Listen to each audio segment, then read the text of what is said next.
Tonight, Iranian police attack protesters there with tear gas and clubs, and President Obama calls on Tehran to end all violent and unjust actions. I'm Jeff Glor. Also tonight, a New York Times reporter escapes from the Taliban after 7 months of captivity in Afghanistan. Following months of speculation, a published report says the iconic founder of Apple, Steve Jobs, is recovering from a liver transplant. I think about it all the time. I think, what if something happened? What if I really needed it? And meet the young invincibles. Health insurers find creative ways to sign up millions of young adults who think that coverage is unaffordable or unnecessary.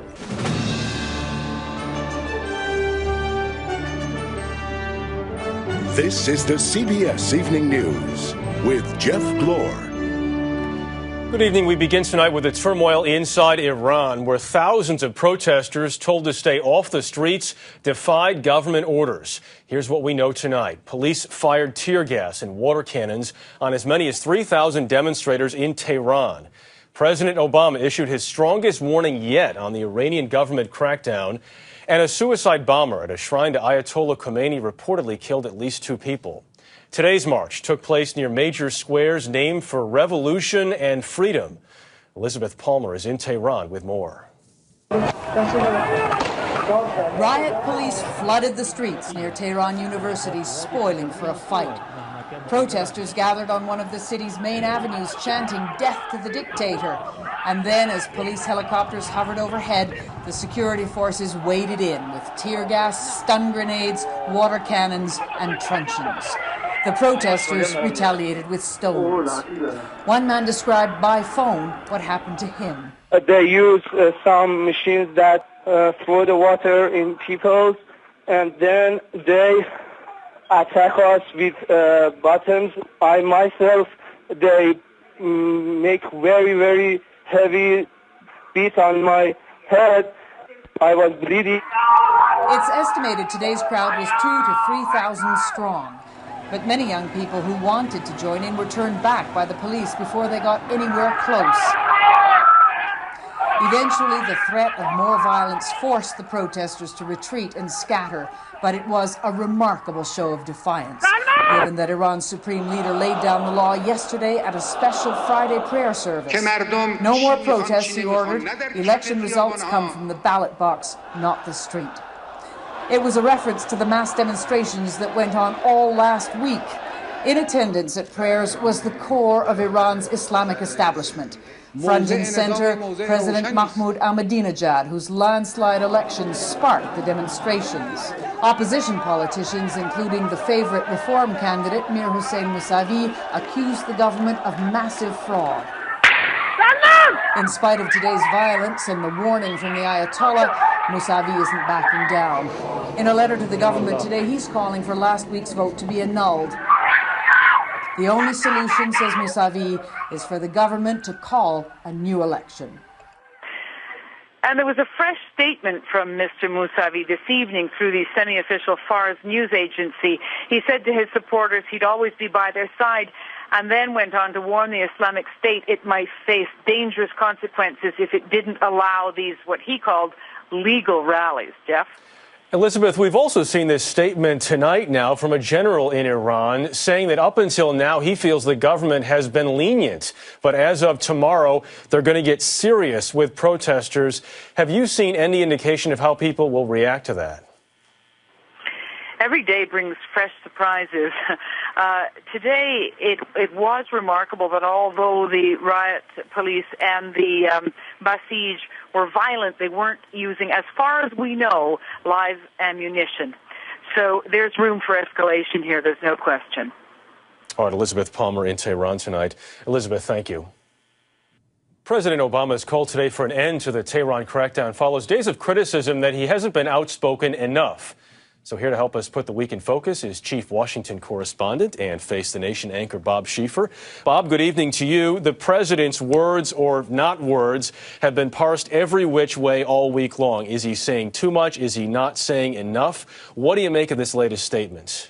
Well, there's no question he's raised the rhetoric at another level when he has told the Iranian leaders not to carry out these acts against their own people. But he's trying to strike a very measured tone here, because after all, what can the United States do at the end of the day?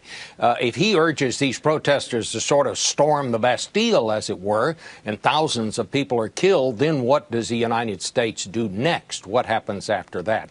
He is trying to let the protesters know that we support them in spirit. The last thing he wants to do is leave the impression that the United States is instigating all of this, or it's the great Satan, as the Iranians call us, who are causing all this to happen.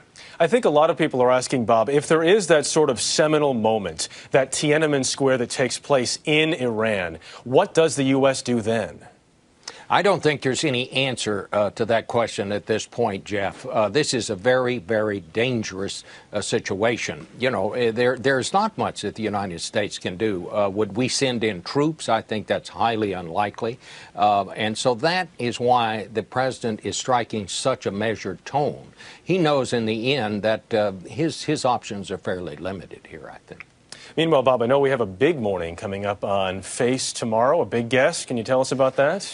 Yeah, well, John McCain's coming by, and some of the questions you've asked me are the very questions that I'm going to ask him tomorrow. What do we do about this situation in Iran? He is not really satisfied with the tone that the president has struck thus far. We've also got things to talk about on North Korea and also on health care. We will be watching. Bob Schieffer from Washington. Bob, thank you. Thank you. There's been a dramatic escape in Afghanistan. A reporter for the New York Times, captured by the Taliban 7 months ago, is safe at a U.S. base tonight after scaling a wall where his captors were holding him outside Kabul. Tony Guida now has more on David Rode. This isn't the first time David Rhodes' reporting put him in harm's way. 14 years ago in Bosnia, he was arrested by Serbian troops. After Rode broke the story of the massacre of Bosnian Muslims at Srebrenica, he sneaked back into the country. The Serbs thought Rode was a spy when they saw him taking pictures of other graves. Well, for 5 days, we didn't know if he was alive or dead. And then when he came out later, we discovered that the Serbs had been driving all over Yugoslavia trying to find a place to develop the slides. Rode won a Pulitzer Prize for his reporting of Srebrenica. He won a second Pulitzer a month ago for his part in the New York Times coverage of Afghanistan and Pakistan. Rode was researching a book on the U.S. involvement there when the Taliban offered him an interview. Instead, they kidnapped him and his translator. Rode was abducted outside Kabul and held for 7 months in the mountainous Pakistani region of Waziristan. The kidnappers would let him call to sort of demonstrate that he was still alive. And from that, we know that they were mostly in the mountains, that they were moved frequently. Yesterday, Rhodes somehow managed to climb over a wall. He hailed a Pakistani scout who took him to an army base. From there, Rhodes was airlifted to the U.S. airbase at Bagram, Afghanistan. And that's at this moment where he is. I hope catching up on some sleep, getting a physical, chatting with his wife on the phone. Rhodes was lucky. Since 9/11, 32 journalists have been killed in Afghanistan and Pakistan. This is probably the most dangerous period in history for journalists. In Iraq alone, we've counted 139 journalists who have been killed. David's family says they prayed for him every day, and they are enormously relieved that he is safe. None more than his wife, Kristen. We've been married 9 months, she says, and David's been in captivity for 7 of them. Tony Guida, CBS News, New York. After weeks of discussion, the pharmaceutical industry has agreed to $80 billion in prescription drug discounts over 10 years for millions of Medicare recipients. That deal could help defray the costs of health care reform. As the debate over reform intensifies, a new CBS News New York Times poll shows 1/2 of Americans think the government would do better than private companies at providing medical coverage. That is up sharply from 2007. Republicans said today in their weekly address that Democratic reform proposals in Congress would, quote, bury us in debt. Wyatt Andrews reports. 4 different versions of health care reform emerged from Congress this week. And we don't know what the government option is. But no debate raged louder than the showdown over what's called the government option or the public plan. House Democrats have proposed a taxpayer-financed insurance plan that would compete with private insurance, the idea being to drive down prices. Is this going to bring down the cost of health insurance? You bet your sweet life. I can't wait to talk to anybody that's fighting against this public health insurance program. The congressman is already getting that wish. An unwarranted government takeover. Republicans who have seen this coming for months. Government takeover of health care. Call the public plan a government takeover because the House proposal is based on Medicare. And Medicare, thanks to taxpayer funding, is roughly 25% cheaper than private insurance and is open to everyone. The economics would force them into the government plan. Republicans like Dave Camp of Michigan say a public plan with Medicare's 25% advantage will over time wipe out the private insurance industry. If everyone is reimbursed at a government rate, you'll have a mass migration, 120 million people from the private plans to the public plan. That prediction of a massive buy-in to the public plan comes from the Lewin Group, a think tank owned by United Health, the nation's largest health insurer. The author of the report tells us Republicans are right except for one major detail. The House version of the public plan won't fly, he says, because the Senate has moved away from basing a public plan on Medicare. I think we're past the point where people want to set up a public plan that is going to be available to everybody. In fact, one major reform proposal in the Senate Finance Committee doesn't have a public plan at all. And now this debate over the public plan isn't just between Democrats and Republicans. Democrats face a fight amongst themselves because of their different approaches in the House and Senate. Wyatt Andrews, CBS News, Capitol Hill. Coming up on tonight's CBS Evening News, reports of major surgery for Apple founder Steve Jobs.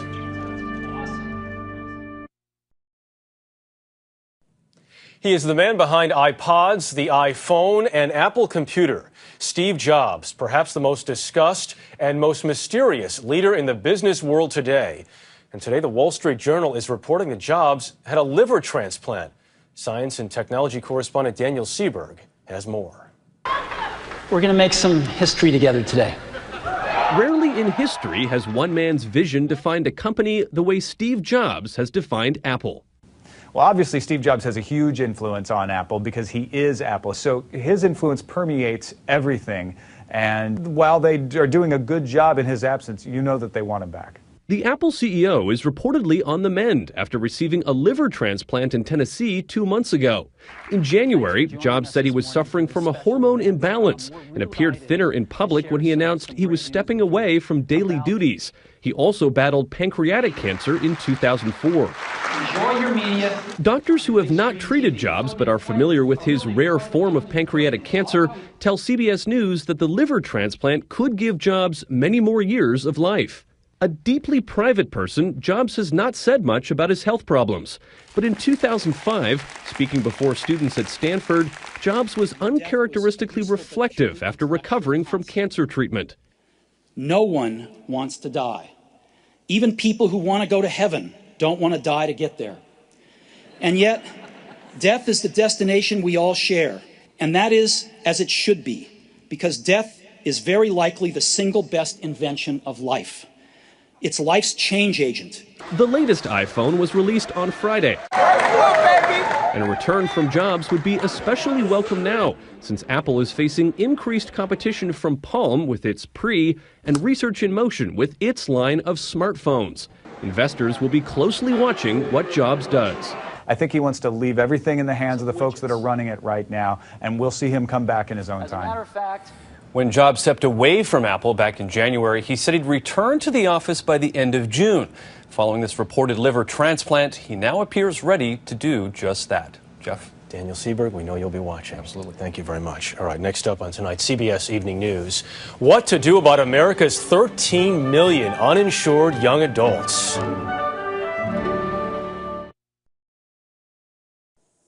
For many young adults, health insurance just isn't on their radar.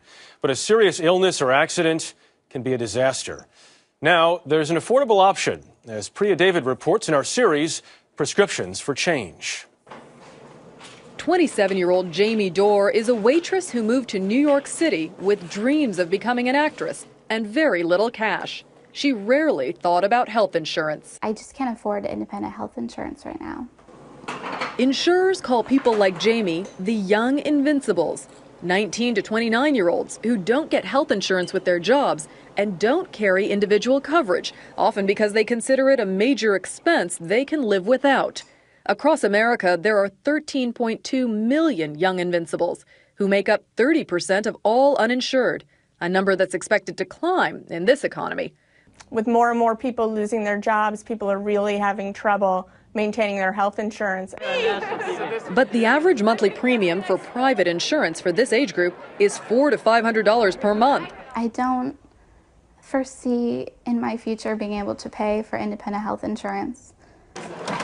Young adults have the highest rate of injury-related emergency room visits of all age groups, and 46% of young uninsured adults reported having medical debt as a result.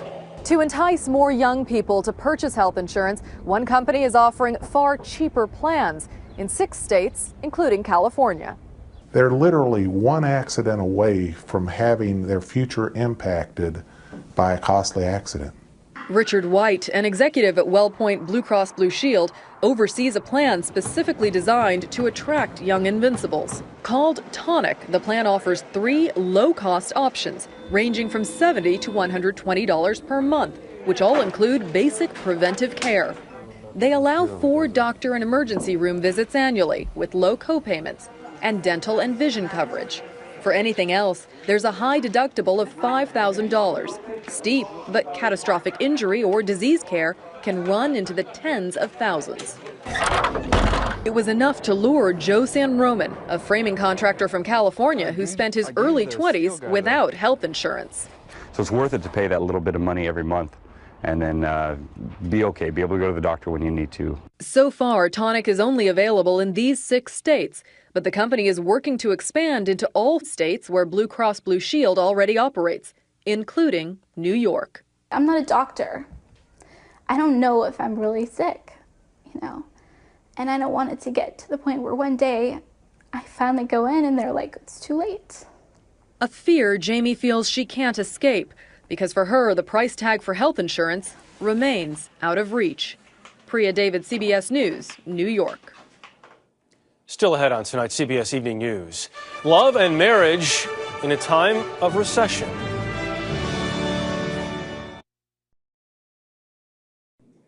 A couple from New York made history today by taking part in the first zero-gravity wedding aboard a specially modified Boeing 727 over Florida.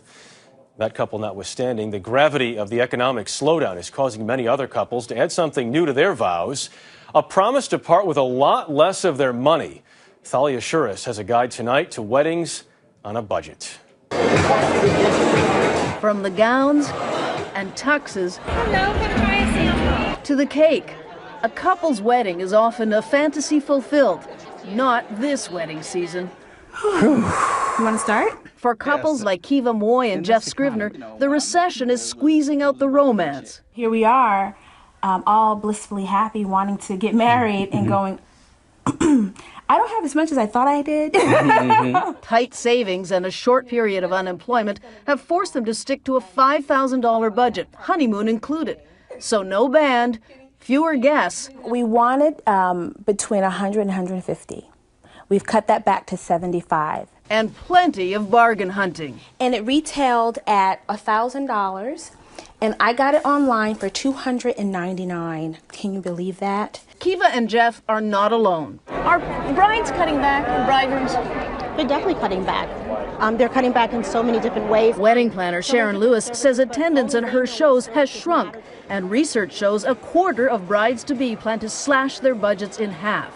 The average wedding tab this year is just $19,000, down from a peak of $28,700 in 2007. That's more than a 30% drop.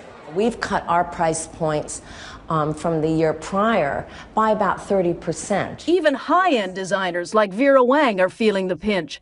She says her brides usually come to her right after getting a ring, but not anymore.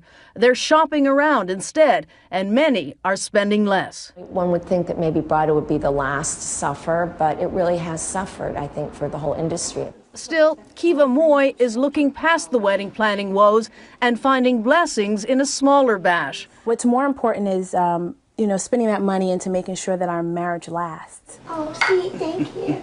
A sure sign that love can be recession-proof. Thalia Shuras, CBS News, Washington.